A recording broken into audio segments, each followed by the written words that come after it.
பெரிய பொண்ணாயி 3 மாசம் கூட ஆகல, அதுக்குள்ளேயே எங்க வீட்டு பிள்ளைங்க எல்லாம் முதுகுவலி கால் வலின்னு சொல்ல ஆரம்பிச்சிட்டாங்க. 30-40 வயசுல நமக்கு வந்த வலியெல்லாம் இப்பவே சின்ன சின்ன பிள்ளைங்க சொல்றத கேக்குறப்போ ரொம்பவே பயமா இருக்குங்க. சோ தயவு செஞ்சு இந்த மாதிரி உணவுகளை இப்ப இருந்தே கொடுத்து பழக்குங்க. எலும்புகளை வலுவாக்குற கருப்பு உளுந்து, அந்த காலத்துல ராஜாக்கள் மட்டுமே சாப்பிட்ட கவுனி அரிசி, சர்க்கரை நோயை கட்டுக்குள்ள வைக்கிற காட்டியான அரிசி, பெண்களுக்கான பூங்கார் அரிசி, எப்போதும் இளமையா இருக்க கருங்குருவை அரிசி, புது மாப்பிள்ளைகளுக்கான மாப்பிள்ளை சம்பா அரிசி, கெட்ட கொழுப்ப கரைக்கிற குள்ளக்கார அரிசி, இது கூடவே பச்சரிசியும் பாசிப்பருப்பையும் சேர்த்து நல்லா வறுத்து சுக்கு ஏலக்காய் சேர்த்து மிஷின்ல கொடுத்து அரைச்சு எடுத்துக்கோங்க. இந்த கருப்புளுந்து பொடியில கரைச்ச வெல்லமும் நல்லெண்ணையும் சேர்த்து களியாவும் கிண்டி சாப்பிடலாம், இல்லைன்னா கஞ்சியாவும் வச்சு குடிக்கலாங்க. எலும்புகளுக்கு ரொம்பவே நல்லது.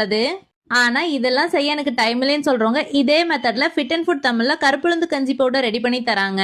தேவைப்படுறவங்க ஸ்கிரீன்ல தெரியற வெப்சைட் அண்ட் வாட்ஸ்அப்ல கூட ஆர்டர் பண்ணிக்கலாங்க. வெப்சைட் லிங்க் செப்பரேட்டா வேணுங்கிறவங்க லிங்க்னு கமெண்ட் பண்ணுங்க.